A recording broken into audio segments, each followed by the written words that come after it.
all your photo, video, and voiceover needs, check out the fine folks at Blueberry Productions. They will take good care of you. If you don't believe me, you can see for yourself. Check out their work at blueberryproductions.tv, the Facebook page, Blueberry Productions, also a Vimeo page, a YouTube page, and it's Blueberry, BLUBERRY, Prod on Twitter. Check them out today.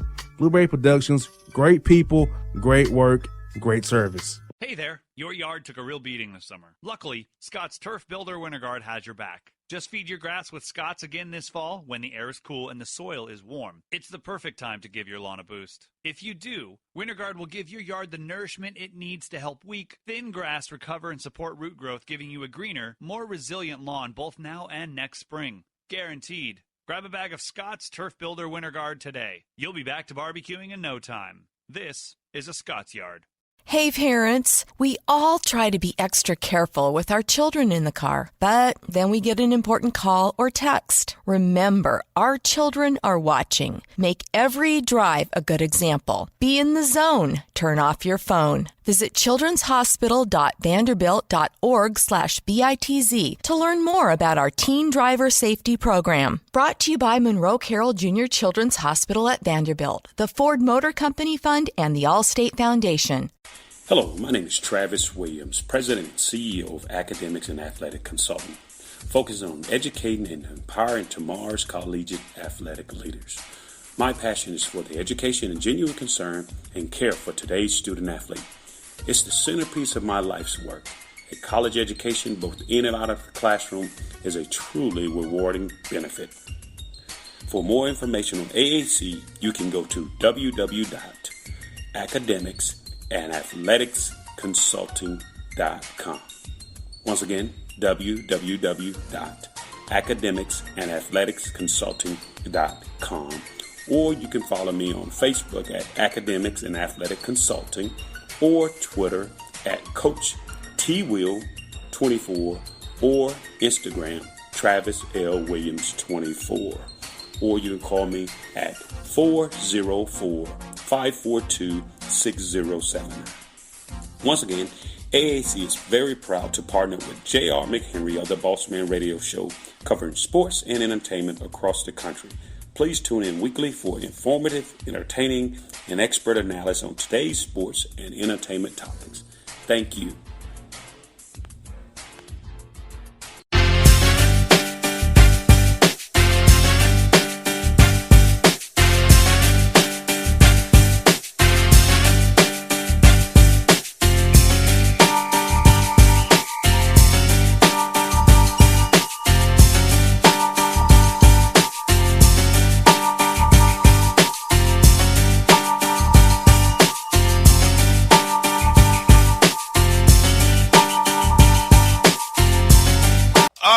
Bossman Show, as promised, he's back with us, my man in Memphis, JC Smith. What's good, bro? Boss, what up, what up? Man, not much, man. Off Super Bowl high, man. Still amazed how my man Shanahan choked again, bro. Loving it, man. Dude, I mean, the curse of Kyle Shanahan, man. This poor guy can't catch a break, man. I mean, I'm sitting there like the rest of the country on Sunday, you know, up until what, the 7-minute mark. Quarter. Yeah, I'm sitting up there thinking, you know what, the 49ers got this in the bag, man. They had played great defense up until that point, pretty much containing Mahomes and putting that pressure on Mahomes with their front four defensive linemen there for the 49ers, man. Those four first rounders that they had. So, like, the game plan was working, man, but it just seemed like on that third down with 30-15 play where Mahomes hit Tyreek Hill deep, you know, on that, like, post-corner route. After that, man, it was all she wrote, you know, for the 49ers. As the Chiefs were able to come back, you know, from 10 down and to win that game, man. So, it's got to be frustrating, got to be disappointing, you know, for the 49ers to be a 49er fan to think that you were just, you know, a few minutes away from your sixth Super Bowl in franchise history. And, you know, it's a lot of question marks that, you know, arise now after that game, boss. You got to think about, Like I said, Shanahan's decision making, going away from their strengths of running the ball and trying to, pass there, a few times, pass a little bit more than they normally were during those playoff games earlier during this postseason run, man. And also, no questions you have to ask about Jimmy G, Jimmy Garoppolo. He had his moment. At 2 minutes, final 2 minutes of the game, he had a chance. They're down. Down 4, have a chance to score a touchdown and win the game. And, the spotlight was on him, man, and he did not deliver. And it seemed like, the question marks all season long about Jimmy G, it seemed like that moment was like his moment to answer all those questions, to show that he is the guy, he's worth, all the money they're paying him, that he's a big-time, quarterback in this league, man. But he fell short. He almost connected on that deep pass to Emmanuel Sanders to win the game. But, I think, you have to ask, like, okay, is he the guy that could get us over the hump? Yeah, we can win a lot of games, with him during the regular season, and he's shown with his regular season record so far that, he's a more than capable starting quarterback. But does he have what Patrick Mahomes has? And Patrick Mahomes have been sticking up the joint for 3 quarters. In that fourth quarter, he shined. When the pressure was on, when the game was, at stake, Patrick Mahomes, he showed you why, he is who he is. And Jimmy Garoppolo had a chance to show who he truly is. And he left a lot of, unanswered questions that have to, have a lot of the 49ers fans scratching their head, and then their front office also, as if that he is going to be the guy, going forward in the future. Remember, Shanahan's like robots. Remember, they like Kirk Cousins. They like Rex Grossman. They like guys who don't go off script. But when in a big game, when you just want to go off script, you don't have it. So you want a robot as your quarterback, you're going to get a robot. Same thing with Matt Ryan with the Falcons. You can't change the play in his offense. Whatever he calls, you go with it. That's why Matt LaFleur and Rodgers had a problem. And LaFleur was like, well, let me let Rodgers change plays. Because LaFleur comes from that Shanahan tree where whatever we call in the huddle, those 2 plays we call in the huddle, that's what you run. You don't change what I call. And they want a robotic quarterback. So Mahomes will go off script a lot, will not work for Kyle Shanahan. He wants somebody who he can mow and will do what he says do. So part of it is their system and how they want to call the game. And so, but Shanahan, as usual, right, he tries to outthink himself. Same way he did with the Falcons and with the Patriots. You could have just thrown the ball, less. Could have run the ball. What you was doing was running the ball, killing them, and then you got conservative again, or you did try to outthink yourself. So I think Shanahan got a question to answer, in big games here. And Jimmy G did come up short. He had George Kittle open on 3rd down and 5, but he went elsewhere. But also Chris Jones, the line for the Chiefs, he's knocking down balls like crazy. At the end, they got their pass rush going. So, I think the Chiefs just got high at the right time. But we come back on Houston, 24 against Houston, down 10 to Tennessee, then down 10 in the fourth quarter to San Francisco. Hey, you deserve to win that game for sure. Yeah. But like I said, all that being said, it was a great game, definitely late. It was kind of actually, early on, first half, it went, as expected or whatever. But I really, really thought 49ers were going to win that game. You know what I'm saying? And then I tell you about those, that Chiefs comeback, in the conference divisional round and also in the conference championship game, when they got down big early, double digits, those comebacks, they came, like second quarter, third quarter. But the way the game was going, on Sunday, to do that in the fourth quarter, man, that was huge, man. Because I thought the game was over. By that point in time in the game, when Mahomes threw his second interception, I did too. Thought, that was it. Yeah, I did too. But for them to be able to turn it on, in the final minutes like that, man, that really shows the moxie of Mahomes and what that Chiefs team is really made of, man. And I seriously doubted that they could do it, at that point in the game, but they were able to do it, man. And Mahomes, he has like that Jordan-esque type quality to him, when the game's the biggest and when the pressure, is really on, he's gonna find a way to deliver. It may not be the prettiest, but at the end of the day, he's gonna get it done.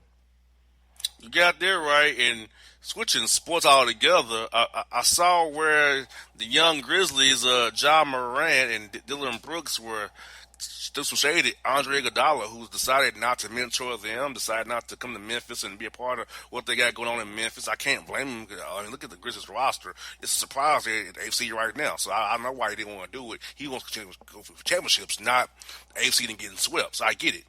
But are you surprised that Ja and Dylan Brooks took shots at Iggy and Steph Curry jumped in and hitting Ja and Ja hitting back at Steph Curry? And what are your thoughts on this whole little beef we have going on here over Iggy? I love it. I mean, NBA drama, the soap opera in the NBA is the best thing ever, man. Football season's over with now. Now we get the spotlight totally on the NBA. As far as Iggy is concerned, of course we know Iggy is not like this, elite player anymore. He was never really elite per se, but he was a former All-Star and a great wing defender, of course, a Finals MVP who locked down LeBron a few years back. So it wasn't like he was going to make this big difference on our team.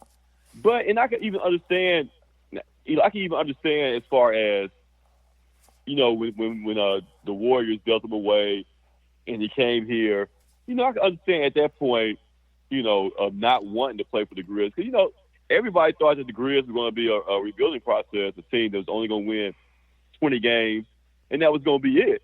So, of course, a veteran who still think he has some, years left would not want to waste his time on a rebuilding team. But here's where I find fault with Iggy, boss. At this point, this is like I said, the rebuilding. It's not a rebuilding program going on. This is a retooling program going on right now with the Grizz. Nobody thought that they would be able to do what they're doing. 25-25, AC in the Western Conference, a couple games up, on Portland and the Spurs right now. Nobody saw this, so it's like one of the best, surprising stories in the NBA. So I was thinking that at least Iggy would see what's going on here. And what? I want to be a part of this. I want to be able to mentor Ja, mentor Jaren Jackson, and help this team, in the playoffs, because at that point he said he wanted to be able to mentor young guys, and he feel like he still has, a lot to, give and teach. Why can't you do that in Memphis? Why do you have to go to LA? Why do you have to go to Houston? Why do you have to go to Miami? Once you see what's going on here in Memphis. So if I'm the Grizz, I think they're doing the right thing. If this guy doesn't want to play for you and you're not able to find a trade partner and get a good deal, you're going and, just let him stay out the rest of the year. If he's not willing to, they say he's already received a great majority of that portion of his contract. He's supposed to get $17 million this year. I think he only has like $6 million more to get going forward. So if he's not willing to kind of concede and give back some of that money, for a buyout, if you're the Grizz, you don't give in to him. If he's not willing to to play nice and give back something, a concession, then why help him? Why buy him out so he can go to LA and then you have to play him the first round? You might have to go up against him. So I think the Grizz are for the first time in a long time are making great front office decisions.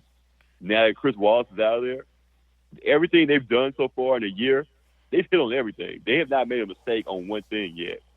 So that is like the biggest surprise in the world when you talk about being a Grizz fan and following the team for so long and covering the team, man. The fact that the front office is sticking to their guns and not making dumb mistakes, they're making decisions that's going to set up the Grizz to be successful for years to come.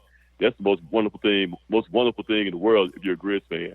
And then as far as the sniping going on and everything on Twitter with Ja and Dylan and Steph, it's awesome, man, because this next gen Grizz, they're kind of like the old Grizz. They're kind of like the grit and grind Grizz. Like, they have so much love and show so much heart and appreciation for being in Memphis. Like, they appreciate the fact of the way this town supports the Grizzlies. And, they can buy into that. And John Morant, I don't see him being, one of these free agents like Anthony Davis, that wants to leave here after 6-7 years. Like Ja, I can easily see Ja being a Grizz his whole career. If they build around Ja and they're showing that they're going to do that, build around Ja, build around Jaren, and build a contender and build a winner here. Like Ja Morant could be a guy who could be here his whole career. And, I like the fact that he's showing heart as far as shooting back at Steph Curry.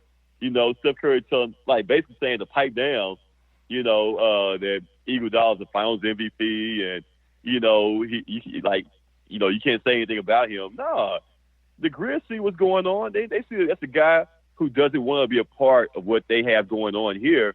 So of course they're gonna shoot back because it's grit grind, man. It's all heart. That's what this team, this city has been built on, and these next gen Grizz, they're just carrying that over now. It's like a passing of the torch. So. If you talk about Memphis, or these guys, they want all the smoke, and they are willing to clap back against any and everybody. No matter if you're Steph Curry, a Finals MVP, or you're Iguodala. Like anybody can get this work. That's what the Grizz are saying right now. It's one of the old promotional things that Memphis versus everybody. I remember one of the old promotional things they used to do with Memphis, the Grizzlies, Memphis versus everybody. I guess that's what it is now. If you ain't with Memphis, you against us. Memphis versus everybody at the FedEx Forum there, bruh. It's what I think gonna happen. I think Iggy gonna end back with Golden State eventually after the season's over. He gonna go out to Golden State probably. I guarantee you, if I go back to Golden State, something tells me it's gonna happen. It can happen. It can definitely happen, bro. Like I said, trade deadline. It's Thursday. I mean, I'm tuned in, man. I cannot wait to see what happens. And like I said, there's a lot of other stuff going on also in the league as far as trade deadline. Like, what's going to happen with Clint Capella in Houston? Are they going to deal him, to a contender, to another team? And also, the Timberwolves are making some real Robert Covington, my boy for TSU. Yeah, what's going on with Covington, man? What's going to happen with him? And then also, Timberwolves are trying to get D'Angelo Russell from Golden State. They're trying to, pair him up with Karl Anthony Towns in Minnesota, man. So it's going to be a lot of intriguing things going on. Andre Drummond, Derrick Rose, Luke Kennard, John Collins with the Hawks, Evan Turner with the Hawks. Man, it's a lot. Normally it's a lot of, a lot of buzz about what's going on, what's going to happen in the trade deadline. And then a lot of years, we don't really get much action. I think this year we're going to get some action, boss. I think it's going to be some notable names being moved, and guys being moved, contenders and teams getting rid of guys to shed salary, to make moves in the future. I'm excited about Thursday to see what happens.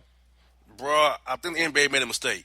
Remember when the trade deadline was doing, after the All-Star break?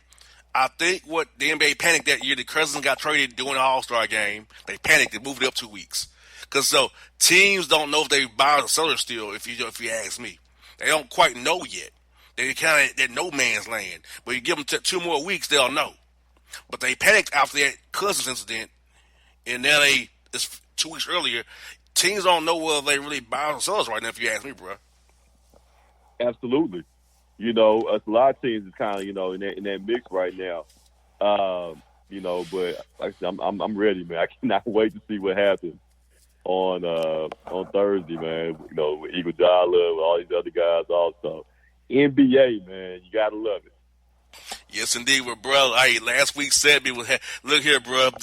You coming back, ready to get this 79,100 listens to your segment returning, brother. So, brother, you were missed. I'll tell you that, brother. The people missed you, man. Hey, man. Hey, boss. I'm back, baby. 2020. I'm back with a vengeance. We're going to do big things in 2020, man. Look out. You might see the JC Bossman show coming to a radio station near you, man. You just never know, man. You never know, folks. Never like my man said, bro, hey, hold it down, Memphis, bro. I'll see you March the 7th, bro. I'm coming to Hawks, Grizzlies. I'll beat the fans for him, bro. I'll see you, man. Can't wait for that, man. Man, let's get it. No doubt, folks. My man, JC Smith, on the Bossman Show.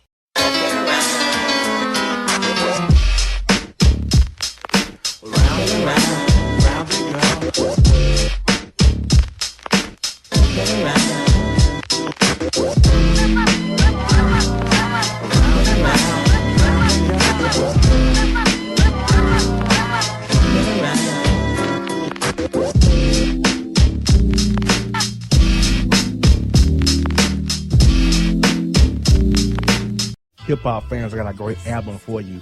The debut album from Family Grind ENT, True Speech and 313 Fresh. We're going to give you 2 discs, 33 songs of pure, genuine hip-hop. Albums available on iTunes, Amazon, Google Play, illstreetrex.com, and streaming live right now on Rhapsody, Beats Music, Spotify, Xbox Music, Slacker Radio, and SoundCloud. Check them out today. True Speech and 313 Fresh. Family Grind ENT. Believe in it. Get it. A gorgeous tan from Suntan City gives you an inner glow that relights the fire when you run into your first crush. Vicky, who was that? An old boyfriend. Lucky you just tanned at Suntan City. Lucky he's single. We're doing lunch tomorrow. Won't be single for long then. During Tour of the City, try all 5 tans, including spray tan, for just $4.99. Restrictions may apply. Click to buy now. When you're a teen, you finally get to make some of your own decisions. Who are you going to hang out with? What do you want to be? Are you going to glance at that text while driving? Remember, a split second is all it takes for something tragic to happen. Be in the zone. Turn off your phone. Visit childrenshospital.vanderbilt.org/BITZ to learn more about our teen driver safety program. Brought to you by the Monroe Carroll Jr. Children's Hospital at Vanderbilt, the Ford Motor Company Fund, and the Allstate Foundation. It's maybe the night that my dreams might let me know. All the stars are closer. All the stars are closer. Tell me what you gonna do to me. Confrontation ain't nothing new to me. You could bring a bullet, bring a sword, bring a morgue, but you can't bring the truth to me. Alexa, play Kendrick Lamar and SZA. Okay. Maybe the night that my dreams might let me know. All the stars are closer. With Amazon Music, a voice is all you need. Get tens of millions of songs. Download the Amazon Music app today. Yeah, it's your man JC, the host with the most, baby, and it goes down each and every Saturday night right here in the city of Memphis. That's right, y'all. It goes down at Clicks Sports Bar Memphis, baby. 3705 Malco Way, Memphis, Tennessee, 38125. Come out and join us, the Three Kings, each and every Saturday night for the livest karaoke in the city. Everybody gets in free till 10 p.m. Only $5 after. Great food. We got drink specials. We got all kind of games, man. We got the pool tables popping. Whatever you want, we got you, man. Come on out. Have a good time with us each and every Saturday night. That's Clicks Sports Bar, Memphis.